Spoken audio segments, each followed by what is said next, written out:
Kami naman, ang unang dumating kami dito, no, 2005. Talagang siguro mga 2009 yata kami nung pumunta ng Las Vegas.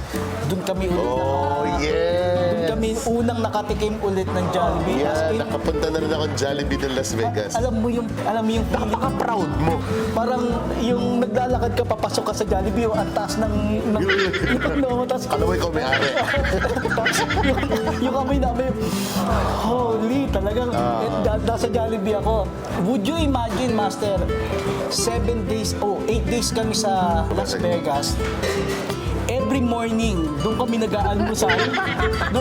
doon kami nag-aalmusal May sa... breakfast items ba sila doon? Meron, no. Na nila At yun. saka Chowking yan. Chowking, oh. So, every morning, nasa Jollibee kami, same thing, burger steak. Kasi burger steak ang pinaka-paborito ko dito. Oh, burger steak ka pala. Anyway, so, mabalik ako doon. Every morning, laging burger steak kinakain ko. Dumating na sa point nung pang third day ko, kahit mag-toothbrush ako ng morning tsaka night, yung pag...